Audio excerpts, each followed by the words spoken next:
Après avoir aidé chaque jour plus de 15 000 personnes à progresser au padel, échangé avec des dizaines de coachs et des centaines de joueurs, je vais te révéler aujourd'hui les clés qu'il te faut activer pour passer d'un piou-piou débutant à un joueur professionnel de padel.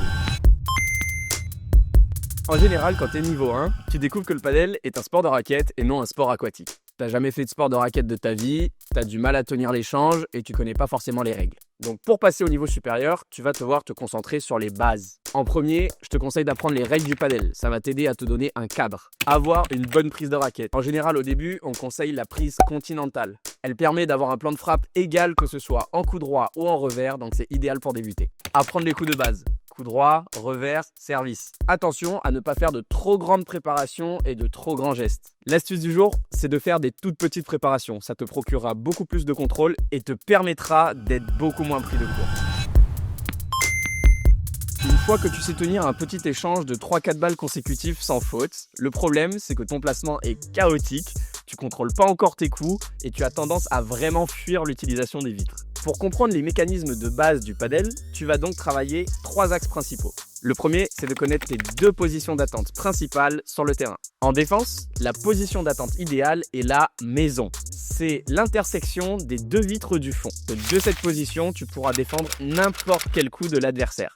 Pense bien à regagner ta position d'attente après avoir impacté la balle. En phase offensive, tu dois te placer environ un pas devant le second poteau en position de volée. D'ailleurs, au padel, 80% des coups qui sont gagnés le sont par l'équipe qui est au filet. Ça veut dire que tu dois monter au filet après tous tes services. C'est impératif. Ensuite, tu vas commencer à appréhender les volées simples. En général, sans effet et sans trop contrôler les trajectoires, si ce n'est juste remettre la balle dans le terrain. Enfin, en phase défensive, tu vas essayer de te forcer à jouer avec les vitres du fond. Un repère simple pour commencer, c'est que dès qu'un coup de ton adversaire a un premier rebond avant la ligne blanche, tu vas le prendre en direct. Et si le premier rebond est après la ligne blanche, tu vas laisser la balle rebondir sur la vitre qui est derrière toi. Après le retour de la balle, pense à bien l'impacter devant toi.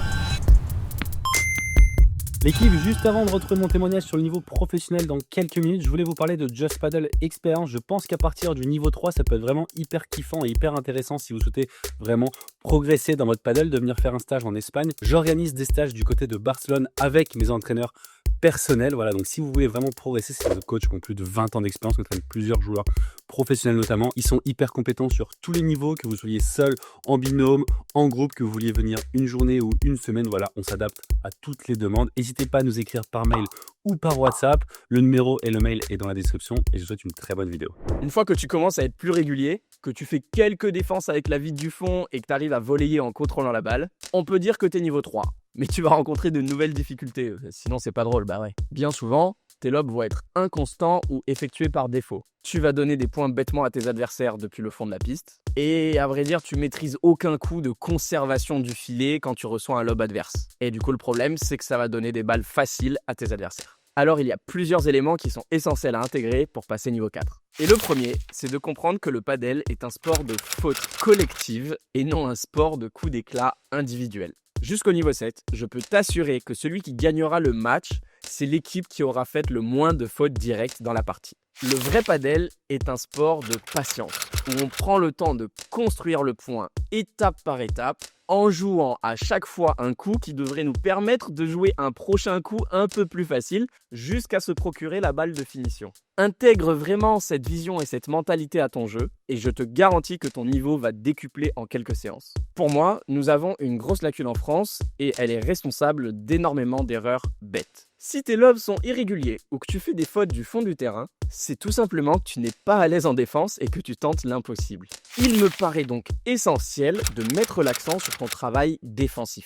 Un rebond d'une balle haute sur la vitre du fond devient alors un avantage pour toi et tu renvoies dans le terrain des balles qui touchent les vitres latérales.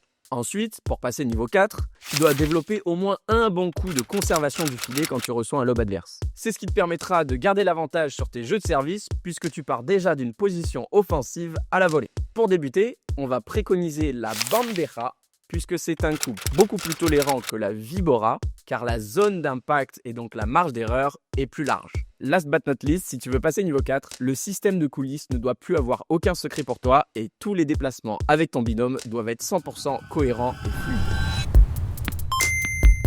Ok, ça y est, t'es un vrai niveau 4. T'es de plus en plus à l'aise en défense, tu laisses pas le filet dès le premier lob adverse, et tu vas peut-être même vouloir commencer à te jauger en jouant tes premiers tournois. Par contre, tes lobs sont toujours un peu hasardeux, tu n'as pas de plan de jeu tactique en place, tu fais souvent le même coup avec très peu de variations, ce qui peut résulter en des points d'attaque qui finissent mal. Pas de panique, je suis justement là pour t'aider à passer un cap. D'ailleurs, si tu es du niveau 3 à 6 et que tu veux mettre un coup d'accélérateur sur ta progression au padel sans bouger de ton canapé, j'ai créé une académie tactique 100% en ligne avec un coach de renom en Espagne. On y couvre à travers 12 chapitres et plus de 50 vidéos tous les éléments tactiques qui vont te permettre de mieux comprendre le padel et écraser tes adversaires, même si tu n'as pas une bonne technique. Je te mets toutes les infos dans la description et tu as 10% avec le code YouTube10. Parenthèse fermée, pour passer niveau 5, il va falloir que tu développes de nouvelles qualités. Tu dois avoir une maîtrise complète de la tactique du padel, ce qui te permet de mettre en place des plans de jeu efficaces. Tes volets sont placés avec une intention de jeu spécifique et commencent à avoir un peu d'effet pour limiter le rebond sur la vitre. Tu arrives de temps en temps à varier les zones, les vitesses et les techniques pour surprendre tes adversaires. Tu dois impérativement arrêter de taper n'importe comment et à la première occasion parce qu'à ce niveau, tu vas commencer à te faire punir par tes adversaires. Tu as enfin compris que le lob est un coup d'attaque et qu'il doit être utilisé avec parcimonie, environ 20 à 30% du temps seulement. Tu commences à défendre quelques balles qui font des doubles vitres. Et le meilleur pour la fin, tu commences enfin à bien comprendre et maîtriser les différents coups de finition au padel. Bien, ça y est, t'es niveau 5, tu gagnes tes premiers P25, tu fais quelques performances en P50 et tu gagnes peut-être tes premiers matchs de placement en P100. Mais concrètement, pourquoi est-ce que tu n'arrives pas à gagner contre des joueurs de niveau 6 ? Qu'est-ce qu'il te manque vraiment ? Eh bien déjà, tu vas devoir apprendre à défendre la double vitre et à la maîtriser totalement, qu'importe l'effet, la vitesse et la profondeur de la balle. Ensuite, les joueurs qui deviennent niveau 6 y arrivent parce qu'ils arrivent à anticiper les coups de leurs adversaires en ayant une bonne lecture du jeu et de leur préparation de gestes. Mais justement, pour que tes adversaires, eux, n'arrivent pas à anticiper tes coups, tu vas devoir varier et donc maîtriser l'intégralité de la palette des coups au padel. Les lobes tendus et chandelles ou les volets appuyés et amortis pour les coups de construction. Vibora, bandera, rouleau, gancho pour les coups de maintien du filet. Smash divers, smash parallèle, par 3, par 4 pour ce qui est de la finition. Enfin, une composante dont personne ne parle en France alors qu'elle est essentielle pour performer qu'importe le niveau, c'est la préparation mentale. Une vidéo complète arrive sur le sujet tellement c'est important et délaissé en France, mais sache que dans l'académie tactique dont je te parlais juste avant, tu as un programme audio de préparation mentale qui est totalement offert. Une fois qu'on est niveau 6, il existe un nouveau plafond de verre qu'il est très compliqué de casser. Bien souvent à ce niveau, tu regardes des joueurs meilleurs que toi et il t'arrive de te demander pourquoi ils sont mieux classés. Toi aussi, tu sais faire la même Vibora, tu sais claquer un par 3 et t'es costaud en défense. En réalité, c'est qu'un niveau 7, il est capable d'accélérer ses coups, mais de garder la même régularité et la même constance. Par exemple, un niveau 6 peut avoir un taux de réussite de 8 sur 10 Vibora à une intensité de 60%. Par contre, quand il va monter à 90% d'intensité, son taux de réussite peut chuter drastiquement et passer 4 ou 5 sur 10. Et elle est là notamment la différence, c'est que le joueur niveau 7, il arrivera à jouer une Vibora à 90% d'intensité en restant sur 7 ou 8 bonnes Viboras sur 10. Une autre différence majeure justement, c'est qu'un niveau 7, il sait jouer fort et accélérer le jeu quand il le faut, mais il choisira son moment et adaptera l'intensité en fonction de chacune des situations. Car au padel, tu le sais, la vitesse, c'est pas forcément la solution, bien au contraire. Un niveau 7 a donc la maîtrise technique nécessaire pour accélérer le jeu s'il le souhaite, même en défense. Ou au contraire, en profiter pour ralentir le jeu et reconstruire le point. Aussi, un niveau 7 va commencer à chercher des angles tranchants, que ce soit en duel de volley-volley ou en défense. C'est pas des coups d'éclat individuels, c'est juste la nouvelle norme au vu de leur niveau et de leur taux de réussite qui reste très élevé sur ces coups-là. Enfin, tactiquement, le niveau 7 saura identifier les forces et les faiblesses de ses adversaires en seulement quelques balles et donc mettre un plan de jeu sur mesure et spécifique à ses adversaires en quelques instants. Le niveau 8, il est compliqué parce qu'il a énormément de disparités dans les niveaux. On peut considérer que ça va de la 1000e à la 20e place française à peu près. Et à ce niveau-là, il y a un écart de fou furieux. Mais globalement, pour passer du niveau 7 à 8, il est quelquefois nécessaire de sortir des sentiers battus et être un peu plus créatif que ce que la théorie nous impose.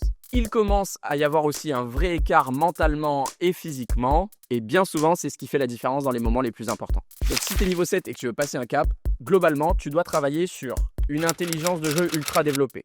Comment perturber un gaucher-droitier, comment provoquer la faute au bon moment, comment faire douter tes adversaires. Une maîtrise émotionnelle accrue pour non seulement garder ton avantage quand c'est le cas, mais aussi renverser des matchs mal embarqués. Une lecture instantanée des schémas adverses, mais aussi la capacité de casser ce rythme avec des coups sortis du chapeau. Amorti, contre-pied, lob de volée, changement brutal de rythme. En bref, un joueur niveau 8, c'est un joueur qui ne se contente pas de bien jouer, mais qui fait mal, qui impose et qui dicte son jeu. Tout le monde est bien d'accord pour dire qu'il existe de grands écarts entre chacun des niveaux, et encore plus sur le niveau 8. Mais alors, comment un joueur du top 100 français peut-il espérer passer professionnel ? Qu'est-ce qu'il lui manque pour affronter et battre les meilleurs joueurs mondiaux ? Je me suis posé ces questions, et pour y répondre, qui de mieux classé qu'un joueur professionnel ? Ouais, bah écoute, merci à toi pour l'invitation. Julien Serin, je suis joueur professionnel de paddle, aussi créateur de contenu sur YouTube. Actuellement, je suis 170e joueur mondial, numéro 7 français, je crois bien. Puis voilà, je suis à Barcelone pour m'entraîner, pour faire que ça. Et l'objectif, voilà, c'est de rentrer. J'ai un gros objectif sur ma chaîne YouTube, c'est de rentrer top 100. Donc voilà, c'est mon objectif. Justement, donc tu as très probablement un plan qui est très précis pour atteindre cet objectif à terme de top 100. Ça va demander beaucoup d'efforts. Et justement, le but de cette vidéo, c'est de comprendre les efforts et les différences qui sont nécessaires de mettre en place pour atteindre cet objectif. Donc, selon toi, qu'est-ce qui va faire la différence entre un niveau 8 donc de la vidéo, donc on va dire du top 100, top 200 français, et un joueur, on va dire, du top 10 français qui est très compétiteur, qui accède à des main draws de Première Padel, qui fait énormément de FIP. Voilà, quelles sont les différences majeures pour toi ?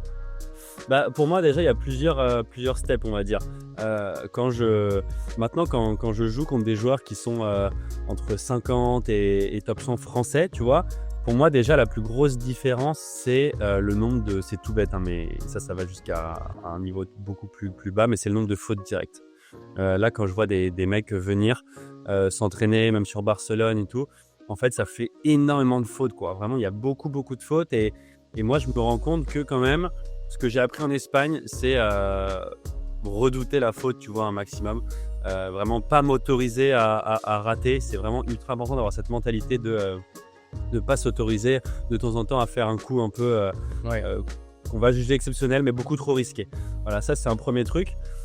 Et après, à partir d'un niveau encore un peu supérieur, parce qu'on le voit, il y a plein de joueurs en France là, qui sont des très bons défenseurs, qui ratent beaucoup moins. Mais je pense que surtout maintenant, ça va être l'agressivité que tu vas pouvoir avoir. Alors en ce match, oui, mais aussi surtout beaucoup à la volée. Ça veut dire que pour moi, ce qui est vraiment primordial, c'est d'être agressif au filet et de mettre en difficulté ses adversaires avec sa volée.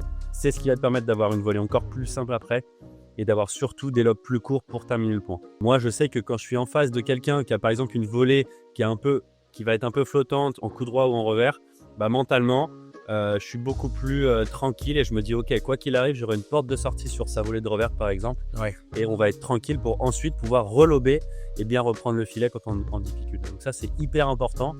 Et on va dire dernier step pour moi, quand tu vas avoir un joueur de mon niveau et pour aller chercher les mecs encore plus forts, c'est cette notion de pause que les Espagnols ont vraiment.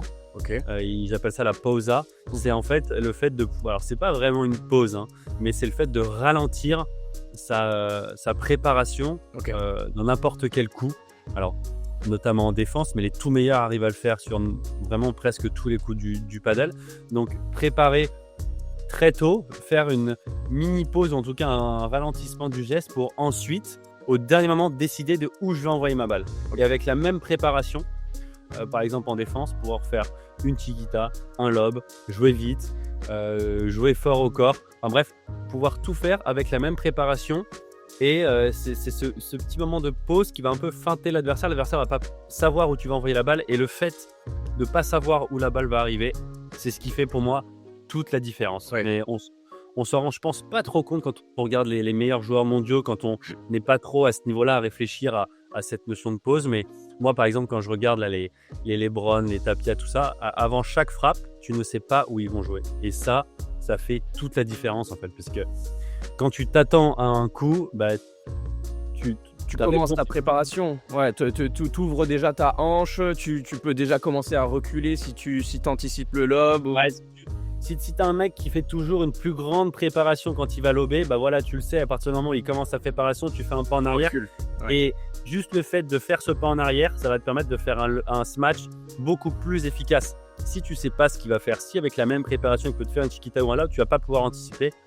Et du coup, bah, tu vas avoir un pas de retard et faire un smash beaucoup plus en difficulté et l'autre va pouvoir contre-attaquer. Quand je joue avec des mecs plus forts que moi, j'ai toujours l'impression de ne pas savoir où la balle va arriver. C'est insupportable, c'est horrible. Tu joues tout le temps sur les talons, tu es surpris par la balle et au final, ça fait vraiment la différence. Ok, d'accord. Donc ouais, vraiment masquer sa préparation pour enlever du temps au final à l'adversaire dans la réponse à ton coup. Ok. Pour revenir sur le premier point, donc tu dis effectivement un nombre de fautes directes ou fautes provoquées. Justement, moi il y a toujours cette échelle ce juste milieu à trouver entre à quel moment on considère que c'est une faute directe, à quel moment on considère que c'est une faute provoquée. Parce que, tu vois, par exemple, tu mets un niveau 6 contre un niveau 7, oui, on va dire son problème, c'est qu'il fait trop de fautes. Mais ce niveau 7, tu le mets contre un niveau 8, contre le niveau 6, il faisait pas autant de fautes. Et c'est juste qu'il va vendanger plus contre le niveau 8. Est-ce que, du coup, c'est pas aussi que, au final, entre un niveau 8 et un joueur pro, ça joue plus fort, ça joue avec plus d'effets, ça appuie plus, ça place mieux. Parce que justement, Ici. Ça, c'est sûr que la vitesse adverse a beaucoup d'incidence sur ton nombre de fautes directes. Après, là, je parle vraiment, moi, tu vois, sur des mecs qui sont déjà top 100. Et au final, que tu sois top 100 français, top 50 français, je pense que la vitesse de balle, elle va pas influencer, elle va pas beaucoup changer, tu vois. D'accord. Donc, pour moi, à vitesse de balle égale, le nombre de fautes directes et savoir quand je vais ralentir, tu vois, gérer les rythmes, c'est vachement important. D'accord. Dans une situation où je suis vraiment en difficulté, où je vais jouer pour essayer de réinitialiser un peu l'échange, comme on peut dire, ou rééquilibrer l'échange. Ouais. Et pas faire une faute en se disant, voilà, je suis en difficulté, je tente le tout pour le tout. Non, franchement, il y a plein de situations où tu peux réinitialiser l'échange. Ouais. Et pour moi, ça, c'est important. Et les fautes directes, la plupart du temps, quand elles sont graves en quelque sorte, c'est quand c'est une balle plutôt simple et quand tu es en situation d'attaque, tu vois. C'est là où il y a beaucoup de fautes. Alors, c'est pas facile parce qu'il faut être agressif à la volée, mais il faut pas rater non plus. Mais pour moi, ça passe d'abord par réduire son nombre de fautes directes et souvent, c'est lié soit à un manque de concentration ou d'activation physique, tu vois. Souvent, c'est ça quand même. Ok, donc mentalité Unamas, on renvoie. Et surtout à l'attaque, pas besoin d'aller chercher un exploit individuel. On construit pour se procurer la balle là qui devient facile, quoi. Ouais, ça, c'est un équilibre à trouver parce que tu veux pas aller chercher le risque 8, 9 sur 10, tu vois. Mais par contre, il faut que tu sois quand même à 7, 7,5 pour que... Sinon, tu te fais punir. Pour discuter les adversaires. Mais c'est pas forcément souvent, c'est pas qu'une histoire de vitesse, tu vois. Le fait d'avoir une zone, mettre l'effet qui va bien dans la balle, déplacer les adversaires, ça, c'est des choses qui mettent en difficulté les adversaires sans pour autant jouer à 10 000. Et ça, pour le coup, c'est des choses, c'est plutôt des tips un peu tactiques qu'il faut apprendre par des entraîneurs qui ont de l'expérience, tu vois, ou en regardant des matchs. Enfin, vraiment, moi, quand je suis arrivé en Espagne, c'est vraiment cette partie-là qui a été vachement développée. C'est toute la partie tactique, qu'est-ce que je fais, où je joue, à quelle vitesse, etc. C'est vraiment ultra important, c'est des digues de dingue. Ok, justement, donc sur la volée, tu as parlé d'activation physique. On n'a pas parlé, selon toi, pour les 3 critères. Est-ce qu'il y a un vrai gap physique qui est nécessaire? Je sais que certains Espagnols du top 150 que tu as l'habitude de fréquenter mettent peut-être un peu moins d'importance sur la prépa physique, là où tu m'en parlais, les Français ont un peu cette culture quand même du sérieux, du sport vraiment à très haut niveau et de l'intensité. Tu estimes que toi, il faut justement cette rigueur physique et qu'il y a un vrai gap ou pas? Ouais, pour moi, c'est ultra important, surtout en tant que joueur français. On n'a pas été baigné dans le padel depuis tout petit. Ça veut dire que, en fait, il y a beaucoup d'Espagnols qui sont entre 100 et 200 mondiaux, qui physiquement font pas beaucoup d'efforts. Mais parce qu'en fait, ils ont tellement de padel dans la raquette, ils ont vu tellement de balles, tellement de trajectoires qu'en fait, ils ont un niveau pour s'adapter pour anticiper, qui est juste beaucoup plus développé que nous. Tu vois l'exemple de Tolito Aguirre, bah, il est quand même parlant, c'est que le mec est quand même 50-60 mondial et bon, bah, physiquement, c'est loin d'être le tout meilleur, mais sauf qu'il a une vision de jeu, il a une main, il a quelque chose que nous, on ne pourra jamais avoir, tu vois. Et ça, faut qu'on se le dise, donc du coup, il faut compenser un peu. Il faut aller plus vite, il faut être plus bas, il faut être plus précis, il faut compenser physiquement. Et par contre, tu vois, à un certain niveau, voilà, quand je te dis un certain niveau, c'est sur des mecs top 20, top 30 mondiaux, bah, physiquement, c'est tous des monstres et c'est là que tu vois une grosse diff, quoi. Ok. Là, pour le coup, il n'y a pas de secret. Physiquement, il faut que tu sois monstrueux dans tous les compartiments. Ok, ouais, très clair. Et je pense, dernier point, tu as cité justement aussi une grosse dimension tactique, du coup, en variant les vitesses, en variant les zones, et que du coup, ça se faisait via de l'apprentissage par des coachs expérimentés, qu'on peut retrouver dans certaines académies. Pour toi, pour être professionnel, est-ce qu'il est quasiment impératif de passer par une académie et de s'entraîner uniquement en académie, ou bien on peut se contenter, on va dire, de quelques sessions en club? Non, si tu veux être pro, c'est impossible. Déjà, si tu veux être pro, pour moi, tu peux rester en France. Il y a des académies qui sont maintenant très quali en France, tu vois. Mais par contre, tu es obligé de t'entraîner tous les jours, quoi. Enfin, pour moi, c'est pas possible autrement. Alors après, il y a pro et pro, hein. Si tu veux avoir juste ton nom dans le classement pro, être 500, 600e mondial, bah ça c'est possible, hein. Tu t'inscris à des tournois à l'autre bout du monde, tu vas prendre des points, puis voilà. Tu vas l'être, ça vraiment, tout le monde peut l'être. Ouais. Sauf que pour moi, être pro, ça commence à partir du top 200, tu vois, pour moi. À partir du moment où tu as fait une saison complète sur le circuit international et que tu as ton vrai classement, bah là, on peut considérer que tu es pro ou pas. Et ouais, aux alentours du top 200, là, ça commence à être un niveau vraiment, vraiment intéressant. Et les mecs s'entraînent tous les jours. Ouais. C'est obligatoire. Alors après, venir en Espagne, je pense que c'est... D'ailleurs, tout le monde l'a fait, hein. Je pense que c'est bien de mettre les pieds en Espagne, que ce soit sur du long terme ou sur des semaines par-ci, par-là. Il y a pas mal de Français qui s'entraînent en France et qui viennent de temps en temps en Espagne. Mais c'est important déjà pour avoir une autre culture, une autre vision de jeu. Et voilà, jouer avec d'autres joueurs. C'est pour moi, ouais, c'est obligatoire quand même de t'entraîner dans une structure de haut niveau. Ouais. Ok, très clair. Écoute Julien, merci beaucoup pour ton retour d'expérience. Donc ça, c'est pour passer de niveau 8, on va dire top 100, 200 français à professionnel. La route est longue, mais c'est possible en mettant le travail nécessaire. Et puis, on rappelle qu'à partir du niveau 4, hein, si vous aussi vous souhaitez progresser, c'est tout à fait possible. Il y a des stages notamment donc, proposés par Just. N'hésitez pas à contacter Julien. Encore un grand merci Julien pour ta participation et on te souhaite tous tes objectifs de réussite professionnelle. Eh ben écoute, un grand merci à toi pour l'invitation. Je te souhaite une très belle vidéo. On se retrouve très vite.